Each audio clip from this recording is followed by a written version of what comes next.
2016년 8월 6일 많은 분들이 금전운이 상승하시길 바라실 텐데요. 앞으로 다가오는 날들의 풍요를 위해서는 해야 할 것들이 있습니다.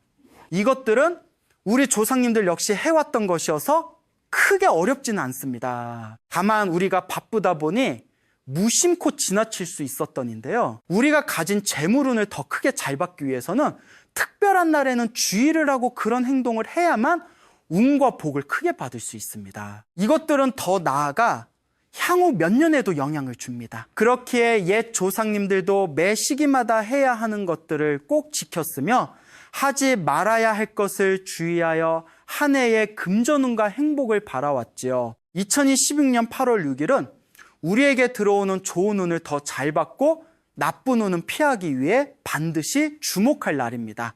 바로 소서인데요. 소서는 이제 본격적인 여름의 시작으로 작은 더위라고 불리고 이때를 중심으로 본격적인 더위가 시작됩니다. 우리가 잘 알고 있는 동지와 입춘처럼 계절을 잘 나타내주는 날인데요.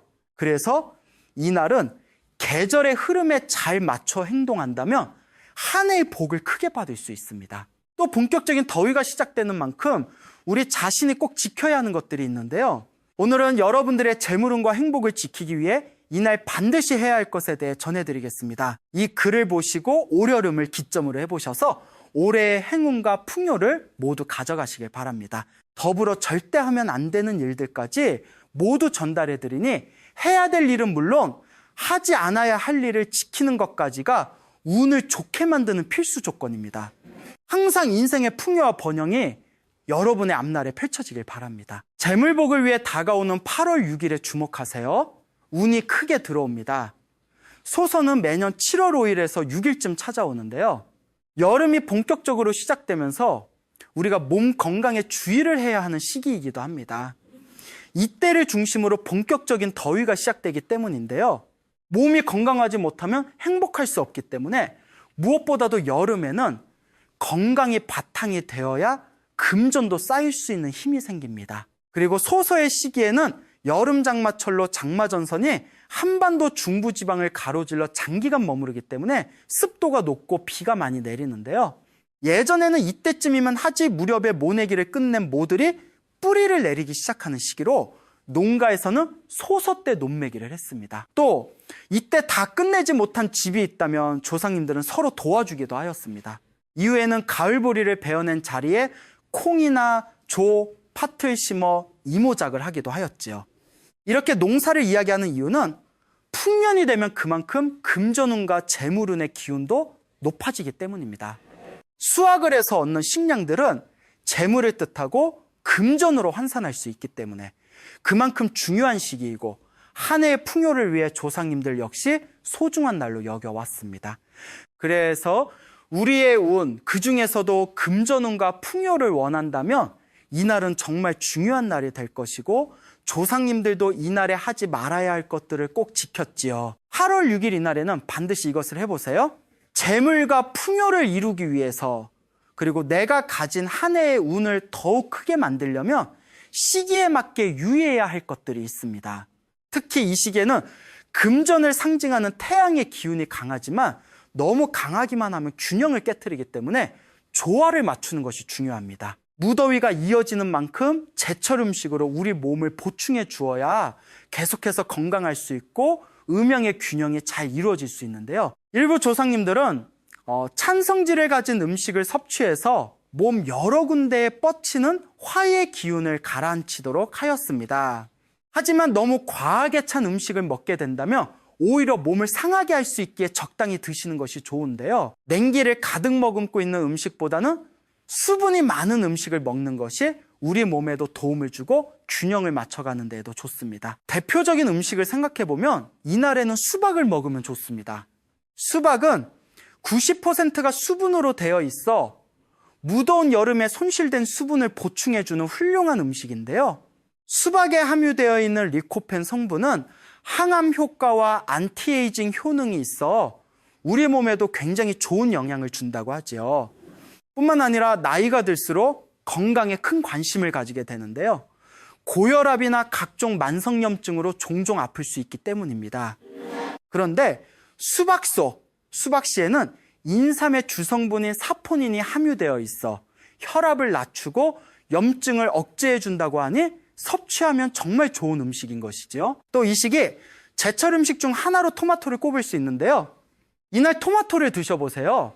제철 음식으로 우리 몸의 기운을 채워주는 것은 굉장히 좋은 일입니다. 토마토 좋아하시나요? 토마토는 많은 분들에게 사랑을 받는 음식 중 하나로 그냥 먹을 수도 있지만 토마토가 들어간 다양한 음식으로도 즐길 수 있는데요. 우리가 무언가를 먹을 때 활용하는 케첩에 토마토가 들어있고 스파게티나 파스타를 먹을 때도 토마토 소스를 이용하는 만큼 일상에서도 정말 쉽게 섭취할 수 있는 음식입니다. 무엇보다도 토마토는 대부분 수분으로 이루어져 있어 더운 여름에 수분을 보충하는 데 도움이 됩니다. 뿐만 아니라 토마토에는 리코펜이라는 강력한 항산화제가 풍부하게 함유되어 있어 면역력을 강화하는 데 도움을 줍니다. 나이가 들수록 비타민이 필요한 경우가 많은데요. 토마토는 비타민C의 훌륭한 공급원으로 면역 체계를 강화하고 피부와 혈관의 건강을 촉진하는 데 도움을 줍니다.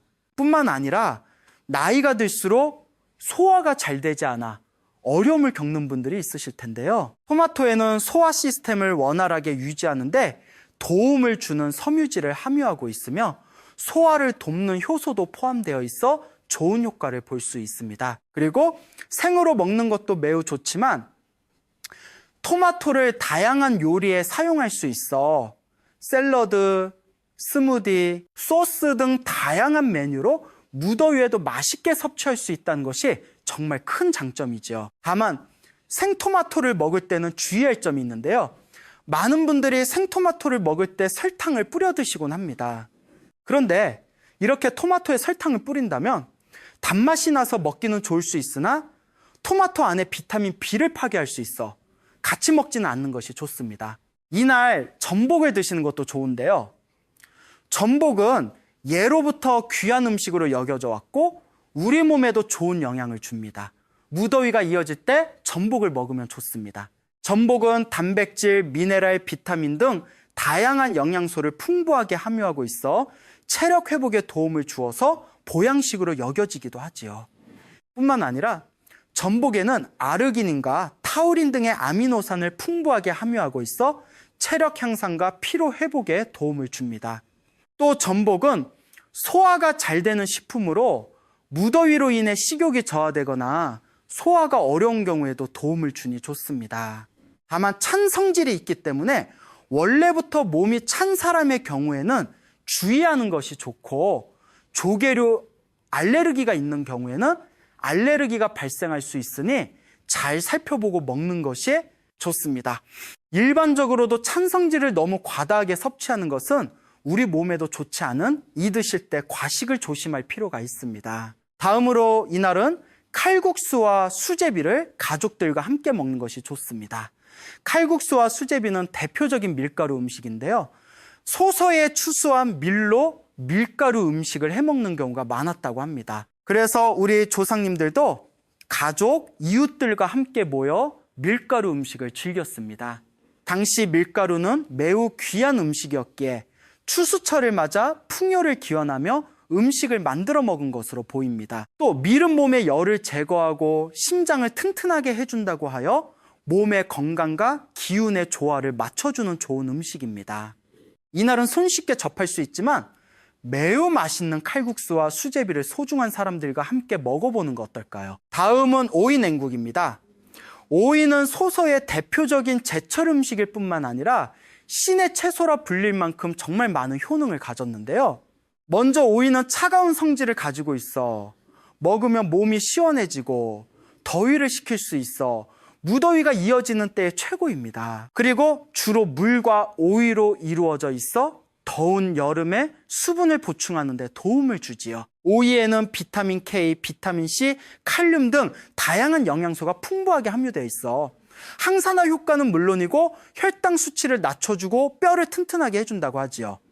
무엇보다 오이 냉국은 시원하고 상큼한 맛으로 더운 여름에 몸과 마음을 시원하게 해주는 음식이니 이날 꼭 드셔보길 추천드립니다. 이렇게 제철에 나는 음식을 이날 즐기는 것 이외에도 간단한 행동들로 운을 모을 수 있는데요. 이날 우리의 일상 속에서 할 수 있는 것들에 대해 말씀드리겠습니다. 우선 이 날을 기점으로 서로 돕는 것이 좋습니다. 요즘은 살기가 팍팍해지고 사람 간의 정을 잃어버리기 쉬운 시대이기도 합니다. 하지만 다른 사람을 돕고 선한 행동을 하는 것은 긍정적인 에너지를 발산하는 최고의 방법입니다. 그리고 여기서 뿜어져 나오는 긍정적인 에너지는 금전운을 끌어들이는데 영향을 주지요. 옛 조상님들의 행동만 봐도 잘 알 수 있는데요. 앞서 설명드렸듯이 소서의 논매기를 하고 서로 도왔다고 했습니다. 그만큼 서로 도움이 필요하다면 주고받는 것이 풍요를 이루는 바탕이 되었던 것입니다. 그러니 내 도움이 필요하다고 요청하는 사람이 있고 나의 상황에서도 도움을 줄 수 있는 상황이라면 남을 돕는 것은 운을 좋게 만드는 데 큰 영향을 주고 이것은 나와 내 가족의 번영을 이루는 바탕이 됩니다. 또 이날에는 무더운 날이 이어지거나 장마철이라 비가 오더라도 하루에 10분씩 환기를 하는 것이 좋습니다. 돈을 크게 받는 방법 중 매번 말씀드리는 것 중 하나가 집안을 청소하거나 정리하여 깨끗하게 유지해야 한다는 것을 많이들 아실 텐데요. 청소는 잘 하시더라도 많은 분들이 무심코 지나쳐버리는 것이 있습니다. 바로 환기입니다.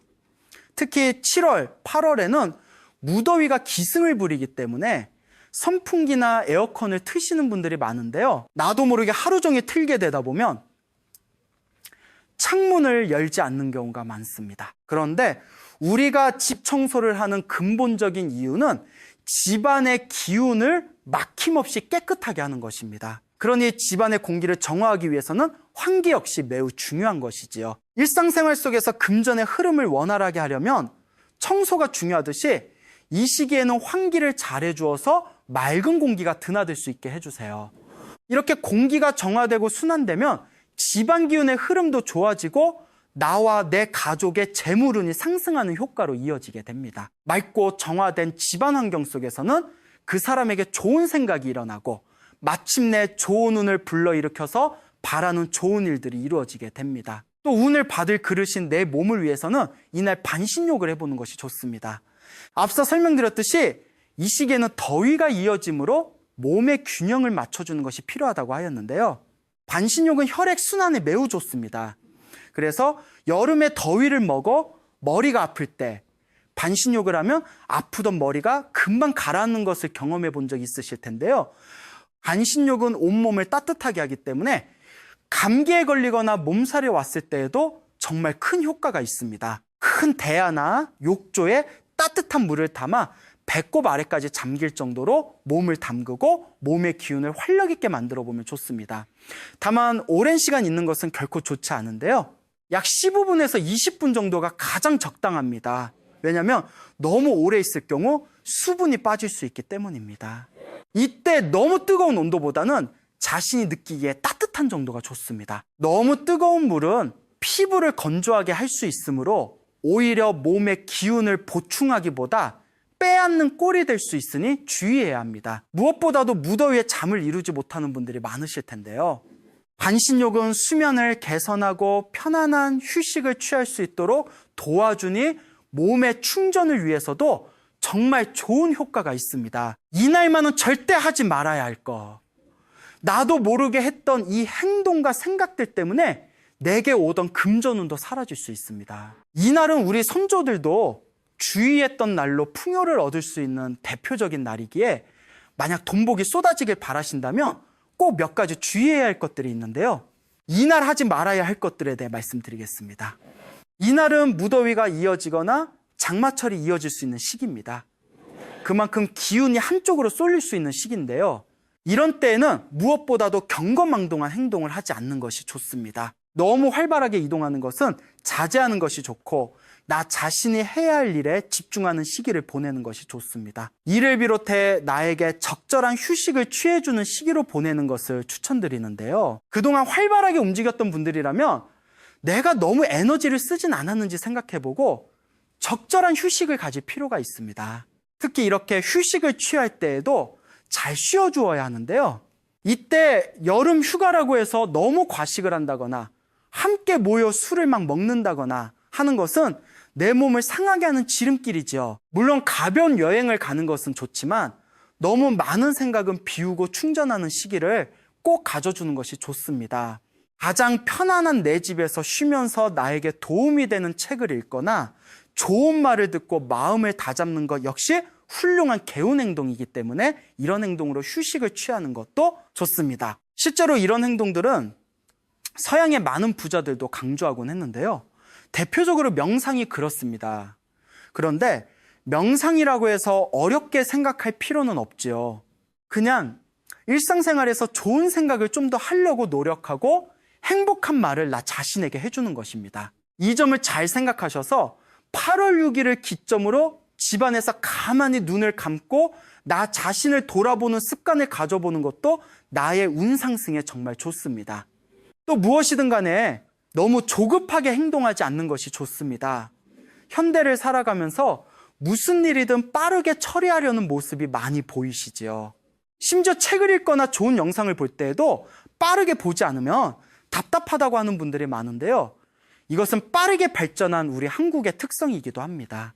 하지만 운에 있어서는 이것이 좋은 영향을 주지 않을 수 있는데요. 무언가를 빨리 하려고 하면 그 속에 있는 것을 제대로 볼 수 없고 안 본 것보다도 못할 수 있습니다. 옛날 학자들이 교육에 있어서도 반복을 강조한 만큼 너무 성급하지 않게 반복하는 것은 좋은 태도입니다. 가장 중요한 것은 무엇을 하든 느긋한 마음인데요. 빨리 좀 했으면 좋겠다 하는 이 마음을 다스리는 것이 정말 중요합니다. 그리고 운이 나빠지는 사람과 좋아지는 사람의 특성 중 하나가 이것에서 나타난다고 많이들 말씀하시죠. 운이 나빠질 때는 조급하여 실수를 저지르게 되고 반대로 운이 좋아질 때는 이상하게 내 마음이 편안해지면서 무엇이든 차근차근 해보자는 마음이 생깁니다. 그러니 이날만큼은 운을 좋게 만들기 위해 무엇이든지 빠르게 행동하려는 내 마음을 다스리고 느리면 느려서 좋다는 마음가짐으로 안정을 취해보세요.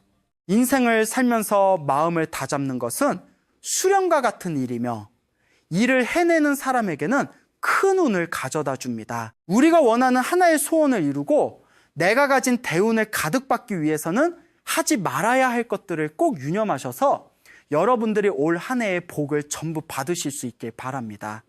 누구나 살면서 좋은 대운이 이어져서 큰 부자가 되거나 건강이 좋아지거나 행복을 이룰 수 있는 등 인생의 소원을 이루길 바라실 텐데요. 옛 조상님들과 선인들의 지혜를 활용해 풍요를 상징하는 날에는 간단한 행동을 실천해 보세요. 재물은 물론이고 내가 원하는 것을 이룰 수 있는 행운도 나에게 올 것입니다. 항상 여러분의 인생에 풍요가 따르고 행복을 가득 누리시길 바라겠습니다. 방금 전까지는 또 다른 이야기였습니다. 그리고 지금부터는 완전히 새로운 주제로 넘어가 보겠습니다. 여러분, 지금 살고 계신 집에서 이상하게 마음이 편안해지고 하는 일이 술술 풀리는 듯한 느낌을 받아보신 적 있으신가요? 반대로 어떤 집에 들어가면 왠지 모르게 답답하고 자꾸만 일이 꼬이는 경험을 해보신 분들도 계실 것입니다. 사실 우리 인생에서 가장 중요한 공간이 바로 집인데요. 하루의 절반 이상을 머무는 곳이기에 어떤 집에 사느냐에 따라 금전운과 재물운의 흐름이 완전히 달라진다고 하지요. 특히 요즘처럼 봄 기운이 완연하고 날이 따뜻해지는 5월과 6월은 1년 중 이사를 많이 가시는 시기인데요. 따뜻한 봄철은 만물이 깨어나는 계절이기에 집의 기운 또한 가장 또렷하게 느낄 수 있는 때라고 하죠. 그래서 이맘때 집을 옮기시는 분들이라면 더더욱 신중하게 살펴보셔야 한다고 합니다. 실제로 1천억 원대 자산을 이룬 어느 분께서는 어려웠던 시절 좋은 집으로 이사간 후부터 신기하게 돈복이 들어오는 경험을 하셨다고 합니다. 그러면서 이런 말씀을 남기셨지요. 이 집에서 나타나는 이 현상이 있는 한 절대 팔지 않을 것입니다. 오래오래 살수록 금전 흐름이 좋아지고 재물이 차곡차곡 쌓이며 대운까지 함께 따라오는 집에는 분명한 징조가 있다는 것이죠. 그래서 오늘은 절대 팔지 말아야 할 좋은 집의 조건과 돈복이 술술 들어오는 집을 만드는 방법까지 함께 전해드리려고 합니다. 그렇다면 도대체 어떤 집이 살수록 운이 쌓이는 집일까요?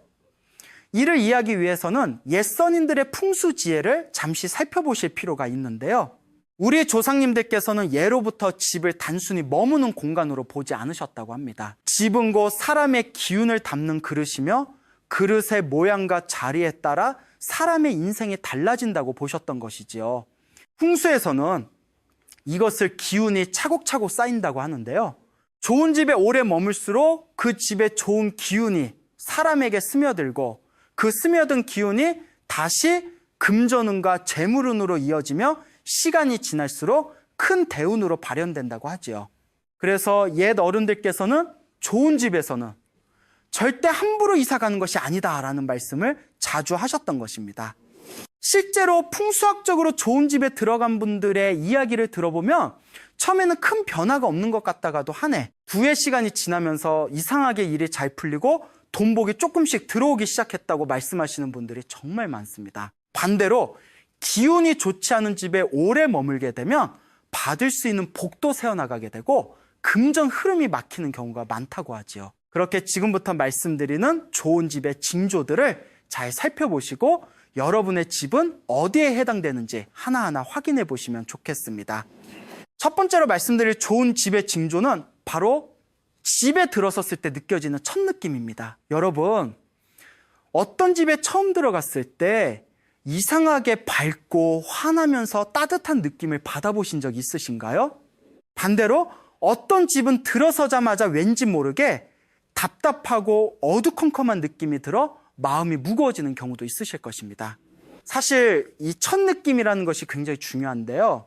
풍수학적으로 보았을 때 사람과 집의 기운이 잘 맞는지 아닌지를 가장 빠르게 알 수 있는 신호이기 때문이지요.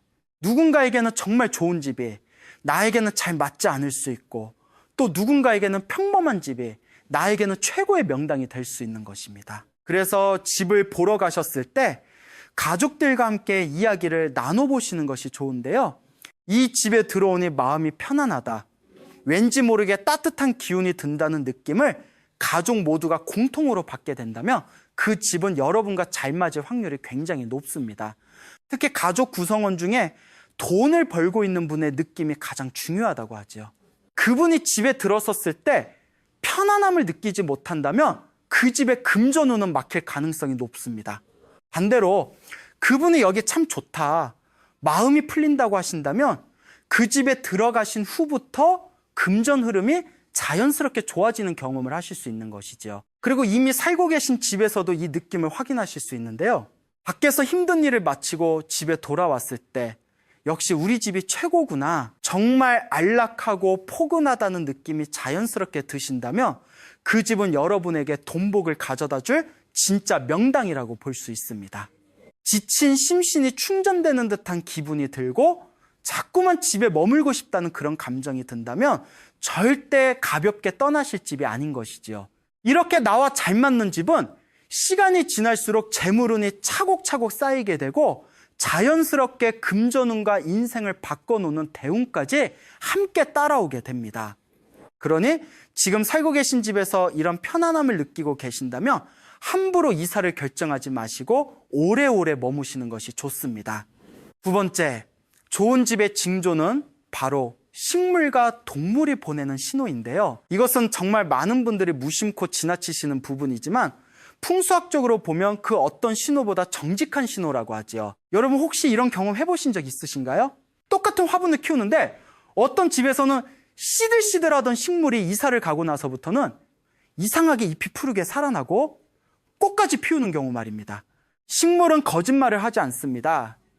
식물이 잘 자라는 집은 곧 지기디에가 좋다는 뜻이며 햇빛과 공기의 흐름이 원활하다는 증거이기도 하지요. 풍수에서는 이러한 집을 살아있는 집, 즉 생기가 도는 집이라고 부르는데요. 생기가 도는 집에서는 사람의 기운도 함께 살아나기 때문에 자연스럽게 금전운과 재물운이 따라오게 되는 것입니다. 그래서 옛 어른들께서도 집에 들인 화초가 잘 자라거든 그 집을 떠나지 말라는 말씀을 하셨던 것이지요.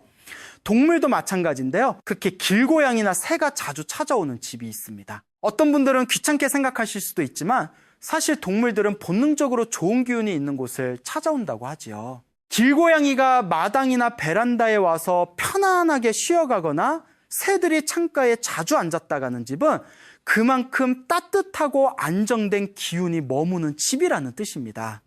이런 집에는 자연스럽게 돈복도 함께 머물게 되는 것이지요. 또 한 가지 재밌는 점은 키우시는 반려동물의 모습에서도 집의 기운을 확인하실 수 있다는 것입니다. 강아지나 고양이가 이사 후에 유난히 편안해 보이고 잠을 푹 자는 모습을 보인다면 그 집은 가족 모두에게 좋은 기운을 주는 집이라고 볼 수 있습니다. 반대로 동물이 자꾸만 불안해하거나 한자리에 머물지 못한다면 그 집의 기운이 조금 흐트러져 있을 가능성이 있는 것이죠. 이렇게 자연의 생명들이 머물고 싶어하는 집은 결국 사람에게도 좋은 집입니다. 여러분의 집에 식물이 잘 자라고 작은 생명들이 자주 찾아온다면 그것은 곧 금전 흐름이 원활해지고 재물운이 쌓이고 있다는 자연이 보내는 신호라는 것을 꼭 기억해 주셨으면 합니다. 세 번째, 좋은 집의 징조는 바로 잠을 자고 일어났을 때의 몸 상태입니다.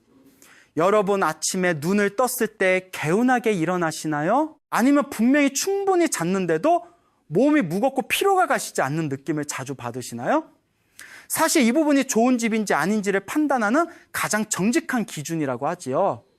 풍수학적으로 좋은 집에서는 몸이 자연스럽게 회복됩니다. 잠자리에 누우면 금세 깊은 잠에 빠지고 아침에 일어났을 때 몸이 가벼운 느낌이 들지요.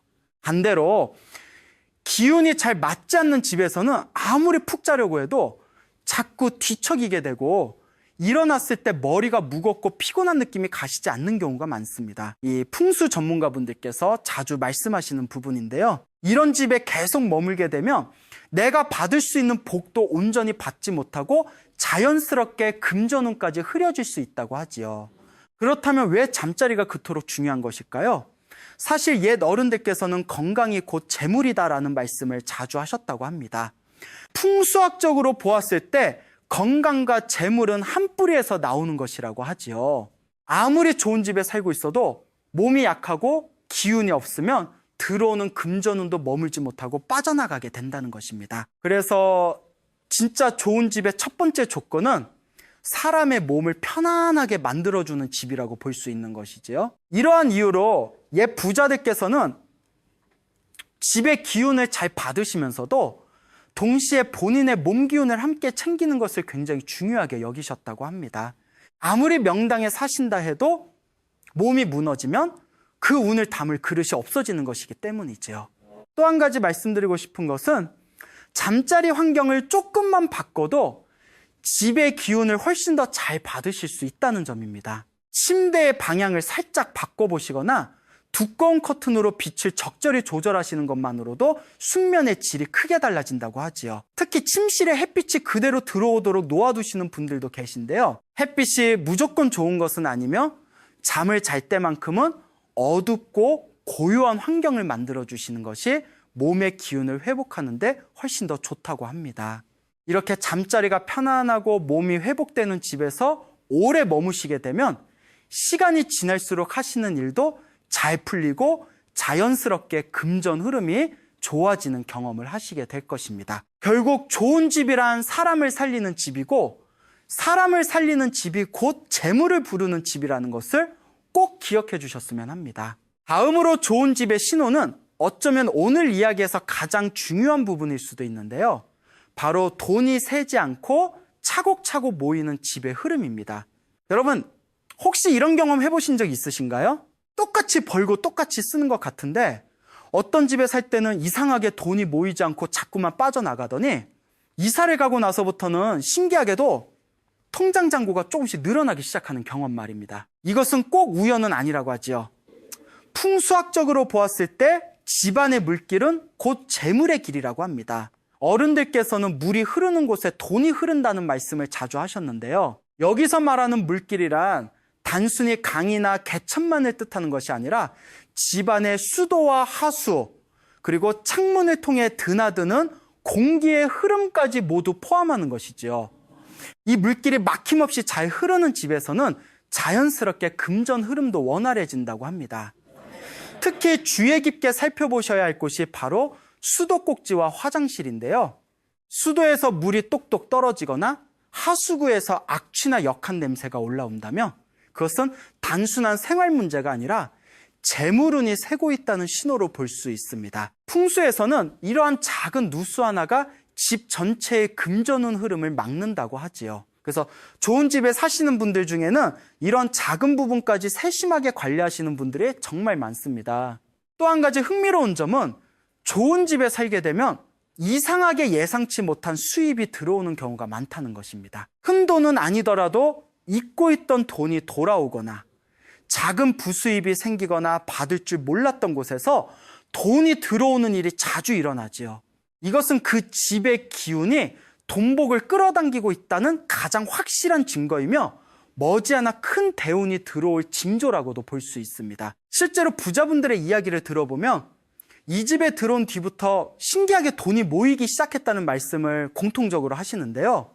작은 금액이라도 자꾸자꾸 들어오는 횟수가 많아지는 집은 절대 가볍게 떠나실 집이 아닌 것이지요. 반대로 아무리 열심히 벌어도 이상하게 돈이 모이지 않고 예상치 못한 지출만 계속 생기는 집이 있습니다. 이런 집은 풍수학적으로 재물운이 새고 있는 집일 가능성이 높은데요. 이때는 먼저 수도와 하수를 점검하시고 창문을 자주 열어 공기의 흐름을 바꿔주시는 것만으로도 금전 흐름이 조금씩 회복되는 경험을 하실 수 있습니다. 결국 돈이 모이는 집은 따로 있고 그런 집은 자연스럽게 재물운을 부르는 집이라는 것이지요.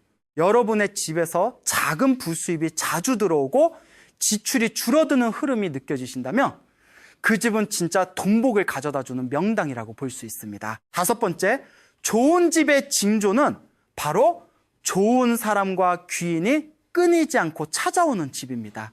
여러분 혹시 이런 경험 해보신 적 있으신가요?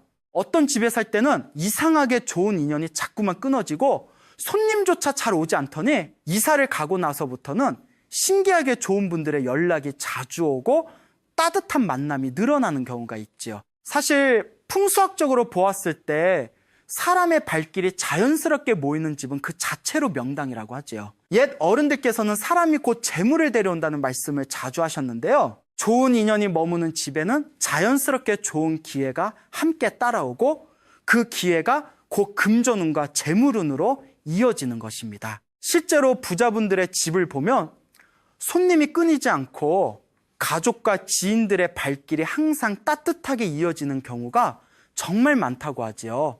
여기서 한 가지 더 말씀드리고 싶은 부분은 가족 구성원들 사이의 분위기입니다. 좋은 집에 살게 되면 이상하게 가족들 간의 다툼이 줄어들고 거실에 자연스럽게 모여 앉아 대화를 나누는 시간이 늘어납니다. 반대로 기운이 좋지 않은 집에서는 가족들끼리 같은 공간에 있는 것조차 어색하고 자꾸만 각자의 방으로 흩어지게 되는 경우가 많습니다. 가족의 웃음이 자주 피어나는 집은 그 자체로 돈을 부르는 집이라는 것이지요.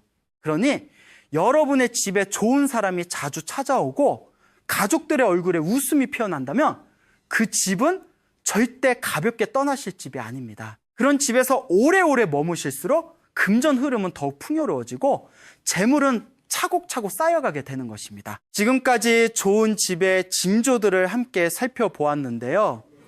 이번에는 반대로 절대 오래 머무시면 안 되는 집의 특징도 짧게 말씀드리려고 합니다. 이 부분도 정말 중요하니 꼭 끝까지 확인해 주시면 좋겠습니다. 첫 번째로 집안 어딘가에서 자꾸만 쾌쾌한 냄새가 나거나 환기를 시켜도 그 냄새가 쉽게 빠지지 않는 집입니다. 풍수학적으로 보았을 때 냄새는 공간의 기운을 그대로 보여주는 신호인데요.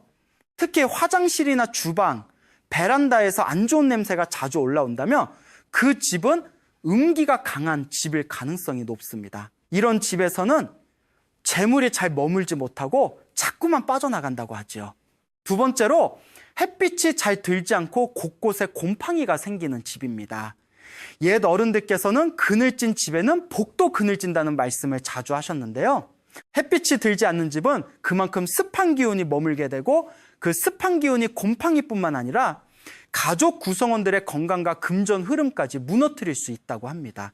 만약 여러분의 집에 이런 신호들이 보이신다면 너무 걱정하지 마시고 환기와 청소 그리고 조명을 밝게 해주시는 것만으로도 집의 기운을 어느 정도 회복시키실 수 있습니다. 오늘은 절대 팔지 말아야 할 좋은 집의 5가지 징조와 재물운에 좋지 않은 신호 그리고 지금 당장 어떻게 해야 할지 간단한 방법을 함께 살펴보았는데요. 여러분의 집은 몇 가지나 해당되시나요? 이 중에서 단 하나라도 해당된다면 그 집은 절대 가볍게 떠나실 집이 아닙니다. 특히 요즘처럼 봄 기운이 완연한 5월, 6월은 이사를 가장 많이 고민하시는 시기인데요. 이맘때 결정하시는 한 번의 선택이 앞으로의 재물과 평생의 대운 흐름까지 크게 좌우할 수 있다고 하지요. 그러니 너무 서두르지 마시고 오늘 말씀드린 징조들을 차분히 살펴보신 후에 결정하시는 것이 좋겠습니다. 집이 바뀌면 여러분의 인생이 바뀌는 것뿐만 아니라 소중한 가족들의 운명까지도 함께 바뀌게 된다는 점을 꼭 기억해 주셨으면 합니다. 얼굴에 이것이 나타나면 절대 그냥 넘기지 마세요. 돈을 막아 금전운이 사라집니다. 돈이 새는 얼굴, 돈이 모이는 얼굴, 관상, 금전운, 돈복, 재물운, 대운.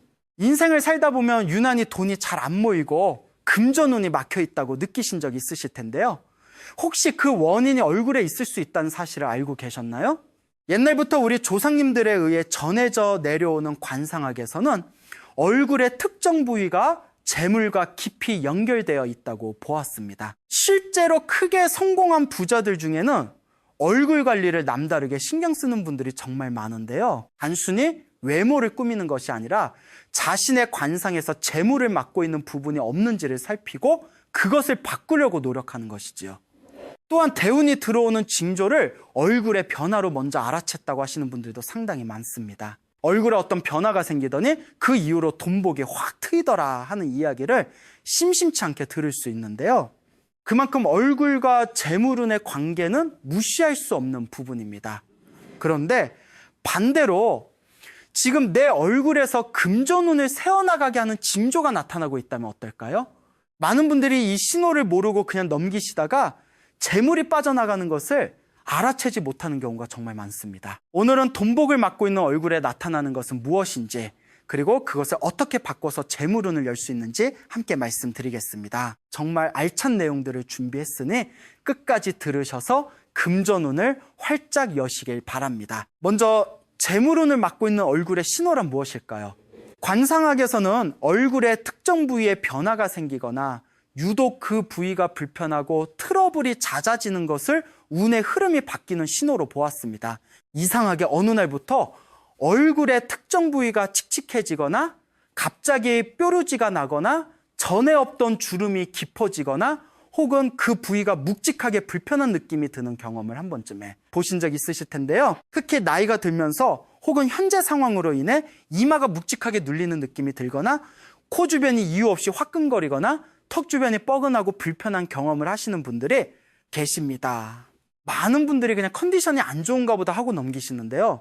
물론 몸이 불편하시면 병원에 가 보시는 것이 먼저이지만 특별한 이유가 없는데도 얼굴 특정 부위가 계속 불편하거나 변화가 생긴다면 관상학에서는 이것을 운의 흐름이 바뀌고 있다는 신호로 해석하기도 합니다. 사주적으로 보면 대운이 교체되는 시기에 이런 얼굴 변화가 함께 나타나는 경우가 상당히 많다고 하지요.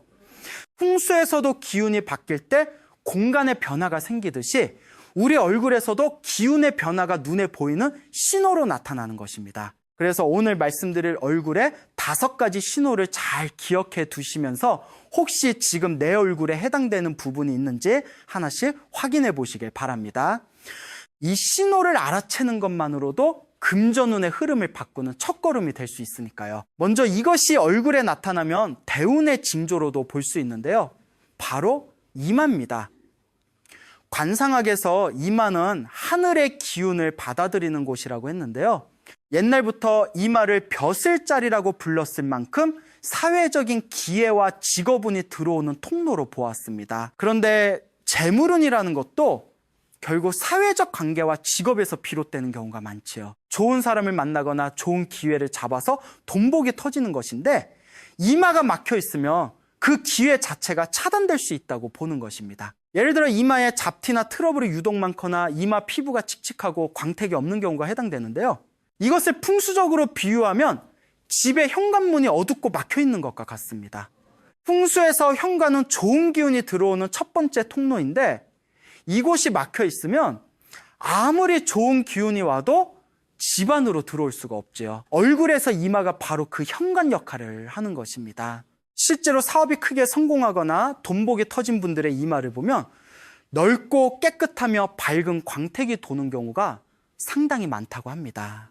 반대로 금전운이 자꾸 막힌다고 느끼시는 분들 중에 이마가 답답하게 가려져 있거나 어두운 분들이 꽤 계시는데요. 혹시 지금 내 이마가 어떤 상태인지 한번 살펴보시면 어떠실까요? 두 번째 얼굴에 보이면 그냥 지나치지 말아야 할 신호는 코입니다. 관상학에서 코는 재물의 근거와 같은 곳이라고 하였는데요. 옛 어르신들이 코를 보면 그 사람의 재물을 알 수 있다고 하신 데는 다 이유가 있는 것이죠. 코는 내 돈이 얼마나 잘 모이고 얼마나 잘 지켜지는지를 보여주는 부위로, 쉽게 말하면 내 재산을 보관하는 금고의 상태를 나타낸다고 보시면 됩니다. 그런데 이 금고에 해당하는 코 주변이 유독 거칠어지거나 코끝에 뾰루지가 자꾸 나거나 콧방울이 건조하고 갈라지거나 코 주변이 붉게 달아오르는 현상이 있다면 이것은 지금 재물운이 불안정하게 흔들리고 있다는 신호일 수 있습니다. 금고에 금이 가고 있는 것과 비슷한 것이죠. 특히 콧구멍이 정면에서 훤히 보이는 것은 금고의 문이 활짝 열려 있는 것과 같아서 돈이 들어와도 저축이 되지 않고 빠져나가는 흐름이 많다고 합니다. 사주적으로도 재성이라고 하여 돈의 기운을 나타내는 기운이 있는데요. 이 재성의 기운이 약해지는 시기에 코 주변이 안 좋아지는 경우가 많다고 전해집니다. 그중 유독 코 주변이 신경 쓰이거나 전과 다르게 거칠어진 느낌이 드신다면 지금 내 금전운의 흐름에 변화가 오고 있는 것은 아닌지 한번 살펴보실 필요가 있습니다. 다음은 입과 입 주변입니다. 예로부터 입이 복이다라는 말이 있지요. 이것은 단순히 말을 잘하라는 뜻이 아니라 관상학에서 입이 먹고 사는 복과 의식주, 그리고 노후, 즉 말년의 재물을 관장하는 곳이기 때문에 나온 말입니다. 입은 내가 평생 먹고 사는 것에 불편함이 없는지, 말년까지 금전운이 이어지는지를 보여주는 중요한 부위인데요. 그런데 입꼬리가 아래로 너무 처져 있거나 입 주변 피부가 유독 칙칙하고 어두운 분들이 계십니다. 관상학에서는 이것을 재물운이 아래로 흘러내리는 상으로 보았는데요. 풍수에서 물이 아래로 빠지는 지형에는 재물이 모이지 않는다는 원리와 같다라고 보시면 됩니다. 돈이 들어와도 고이지 않고 밑으로 쭉 새어나가는 것이죠. 그리고 한 가지 정말 중요한 것이 있는데요. 입에서 나오는 말과 재물의 관계입니다. 평소에 불평이나 불만, 남을 깎아내리는 험담을 자주 하시는 분들은 입 주변의 기운이 탁해지면서 좋은 금전운이 들어오지 못한다라고 전해집니다. 반대로 감사의 말과 따뜻한 덕담을 자주 하시는 분들은 입 주변이 밝아지고 입꼬리도 자연스럽게 올라가면서 돈복이 따라온다고 하지요. 지금 이 순간 입꼬리를 살짝 올려보세요. 의식적으로 올리는 그 작은 습관 하나가 재물운이 빠져나가는 흐름을 막아주는 시작이 됩니다. 내가 하는 말 한마디가 관상을 바꾸고 그 관상이 재물운의 흐름을 바꾸는 것이니, 혹시 요즘 입꼬리가 자꾸 처지고 입 주변이 어둡다고 느끼신다면 내가 평소에 어떤 말을 많이 하고 있는지도 함께 생각하면 좋습니다. 정말 얼굴에서 중요한 이 부위, 바로 눈입니다. 관상학에서 눈을 가장 중요하게 보는 이유가 있는데요. 눈은 그 사람의 정신과 기운의 상태를 가장 솔직하게 보여주는 곳이기 때문입니다. 흔히 눈을 마음의 창이라고 하지요. 그런데 관상에서는 눈이 마음의 창일 뿐만 아니라 기회를 알아보는 직감의 통로이기도 합니다.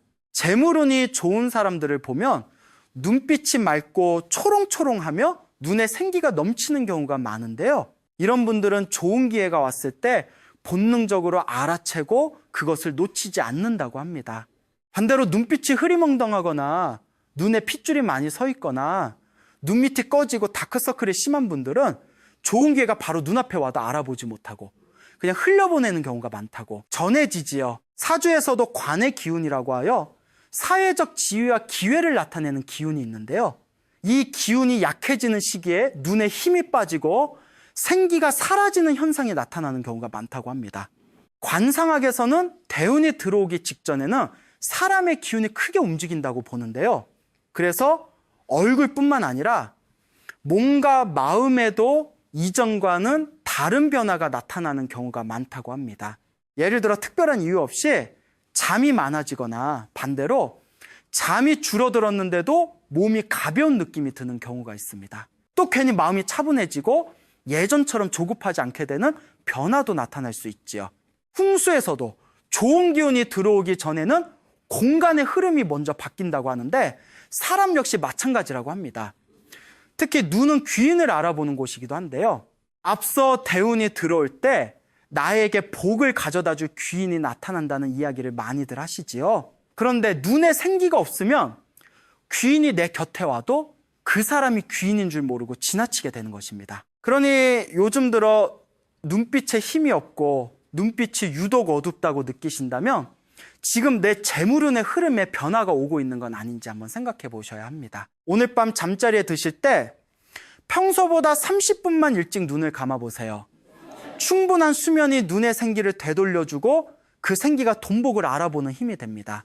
좋은 금전운과 좋은 귀인을 알아보려면 먼저 내 눈부터 살아나야 하니까요. 다음은 턱과 얼굴 하관입니다. 관상학에서 이마가 초년운을 보는 곳이라면 턱은 말년을 보는 곳인데요. 우리가 늘 이야기하는 말년복이 바로 이 턱에서 보인다고 하였습니다. 턱은 재물의 그릇과 같아서 턱이 안정감 있고 적당히 살이 붙어 있으면 돈을 담아둘 그릇이 넉넉한 것이고, 반대로 턱이 너무 뾰족하거나 빈약하면 재물을 담아둘 그릇이 작아서 돈이 들어와도 오래 머물지 못한다고 보는 것이죠. 특히 나이가 들면서 턱 주변이 유독 빠지거나 얼굴 하관이 왜소해진 느낌이 드신다면 이것은 말년에 재물운이 줄어들고 있을 수 있다는 신호로 볼 수 있습니다. 사주적으로도 대운이 후반으로 갈수록 좋아지는 분들, 그러니까 말년에 크게 돈복이 터지는 사주를 가진 분들의 관상을 보면 턱이 안정적으로 발달해 있는 경우가 상당히 많다고 전해지는데요. 이것은 풍수와 사주의 기운, 그리고 관상이 서로 맞물려 있기 때문이라고 합니다. 풍수적으로 비유하면 턱은 집의 뒷산과 같은 명당입니다. 좋은 터를 보면 뒤에 든든한 산이 감싸고 있죠. 그 뒷산이 약하면 좋은 기운이 머물지 못하고 흩어지는 것처럼 턱이 약하면 들어온 재물운이 빠져나가는 것입니다. 그러니 요즘 들어 턱 주변이 예전 같지 않다고 느끼시거나 얼굴 하관이 약해진 느낌이 드신다면 말년의 금전운을 위해서라도 한번 주의 깊게 살펴보셔야 할 부분입니다. 여기까지 들으시고 혹시 나도 해당되는 게 있는데 하고 불안해지신 분들이 계실 텐데요. 잠깐만요. 너무 걱정하지 마세요. 오히려 이 신호가 보인다면 지금 이 기회일 수 있습니다. 관상학에서 예로부터 이런 말이 전해져 내려옵니다. 상은 타고나는 것이지만 바꿀 수 있는 것도 상이다. 즉 관상이라는 것은 태어날 때 정해져서 평생 변하지 않는 것이 아니라 내가 어떻게 살아가느냐에 따라 계속해서 변하는 것이라는 뜻이지요. 그렇기 때문에 지금 내 얼굴에 재물운을 막는 신호가 보인다고 해서 평생 금전운이 안 좋은 것이 절대 아닙니다. 오히려 사주적으로 보면 이런 얼굴 변화가 나타나는 시기는 대운이 교체되는 교체기와 겹치는 경우가 상당히 많다고 합니다. 쉽게 말해서 내 운의 기운이 새롭게 바뀌는 시기인데요. 이때는 이전에 묵은 기운이 빠져나가고 새로운 기운이 들어오면서 몸에도 마음에도 그리고 얼굴에도 변화가 나타나는 것이지요.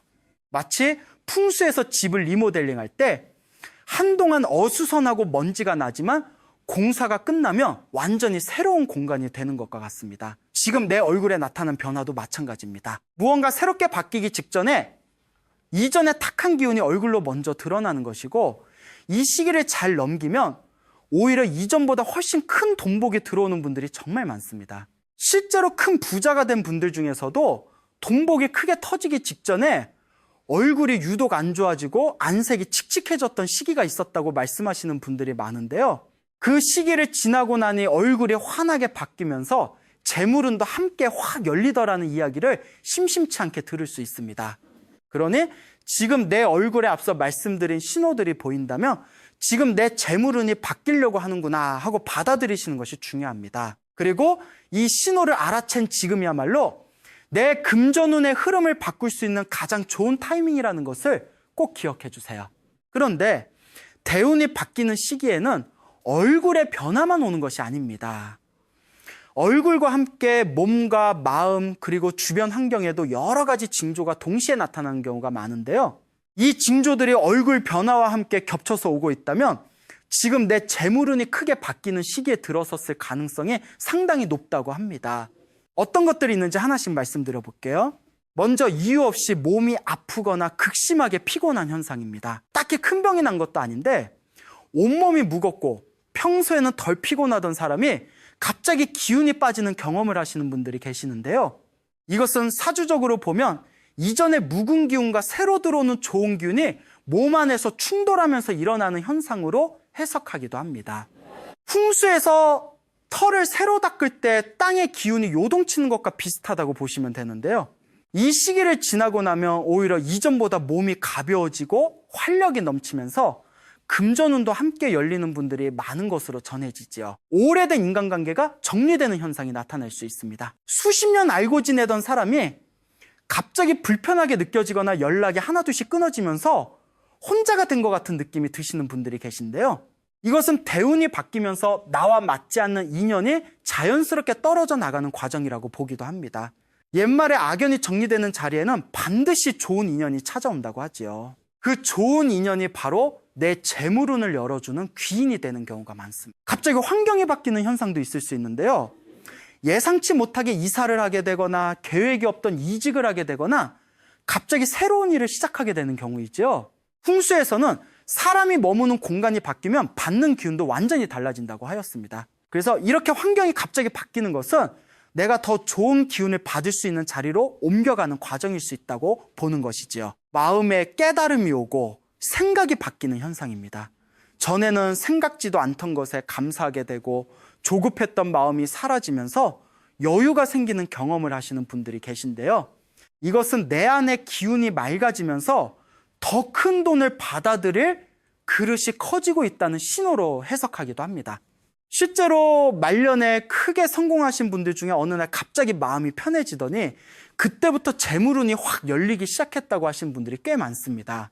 그리고 자기 자신을 소중히 여기기 시작하는 현상이 나타나기 시작합니다. 대운이 바뀌는 시기가 가까워지면 신기하게도 나를 위해 무언가를 해주고 싶다는 마음이 생기는 분들이 많다고 합니다. 그동안은 가족을 위해서, 남을 위해서 살아오느라 정작 나 자신에게는 소홀했던 분들이 어느 날 문득 나도 나를 위한 선물을 하고 싶다거나 나라는 사람을 좀 더 깊이 알아보고 싶다는 생각이 드는 것이죠. 그래서 이 시기에 자신의 사주를 보러 가시는 분들이 유독 많은데요. 이것은 단순한 호기심이 아니라 내 운의 흐름을 알고 대비하겠다는 마음이 생긴 것이고 좋은 대운을 받아들일 준비가 된 것이라고 전해집니다. 실제로 큰 돈복을 받으신 분들 중에 자신의 운을 미리 알아보고 그에 맞게 준비한 분들이 상당히 많지요.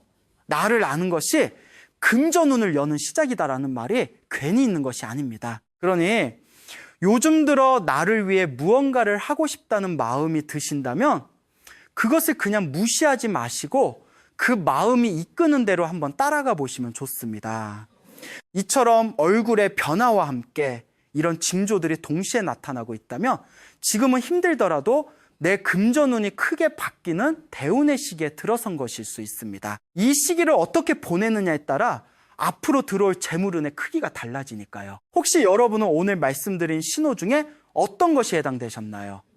관상이라는 것은 정해진 운명이 아니라 방향입니다.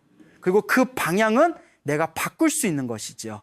오늘 이 글을 끝까지 읽으시고 이 신호를 알아채셨다는 것 자체가 이미 변화의 시작이지요. 옛말에 아는 만큼 보인다고 하였지요. 지금까지 몰랐기 때문에 그냥 넘겼던 것이고 이제 알았으니 바꿀 수 있는 것입니다. 얼굴이 바뀌면 운은 따라옵니다. 운이 바뀌면 금전운이 열리고 금전운이 열리면 말년까지 풍요롭게 살 수 있다고 전해지지요. 오늘 말씀드린 개운법 중에 하나라도 좋으니 오늘부터 바로 실천해 보시길 바랍니다. 작은 변화가 모여서 큰 돈복을 만들어주는 것이니까요.